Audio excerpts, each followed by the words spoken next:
Hi everyone, good morning, good afternoon. Happy Wednesday. Kumusta ang tulog nyo? Kumusta ang gising? Mata ko, ang oras na ba? 11 o'clock. Ngayon lang ako may breakfast. Kasi wala akong work today, na-move sa Friday.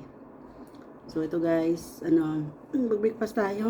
Nag-exercise ako today kasi wala akong work, no? Ngayon lang talaga ako mag-exercise. Biko at gumawa ako ng sunny side up egg, avocado, at kape. Yun lang muna kasi mag-exercise tayo today. Kasi kailangan natin mag-exercise kahit 1 hour man lang sa isang linggo. 2 hours, pinakamataas sa akin. Busy. Kagabi ko mo kami kasing beko.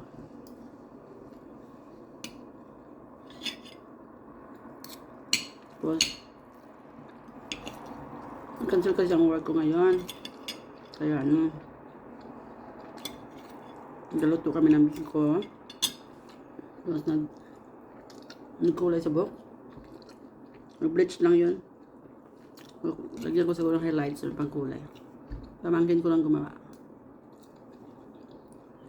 Kasi plano ko sana sa Friday magpa-straight ang buhok. Bawal palang talian yun. Ng 3 araw. May work ako Friday ng gabi at Sunday ng gabi. So matalian ang buhok ko. So bawal daw kasi mag-wavy pa rin. Hindi ko kaya kinulayan yung matagal para ma-ready siya sa straight sa buhok, pero cancel pa rin. Kinulayan ko na kagabi. May bleach akong binili, no? Expired na tong bleach na to, pero ginamit ko pa rin kasi nandito pamangkin ko, nakatry namin natin. Ito yung uban, no? Nag-white siya lalo, no? Ganap ako ng pang highlights dito. Mabilis na dumikit yung Tapos kinulot ko, sabi pa, kulot mo yan, buhok mo. Kulot lang na pang overnight lang. Hindi yung electric.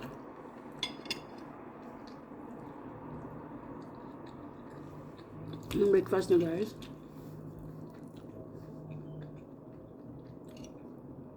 Biko.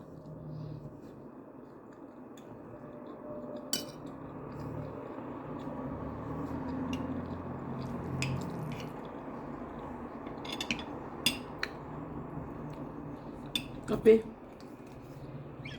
Yung kape ko dito ko nilagay kasi para hindi siya lamamig agad.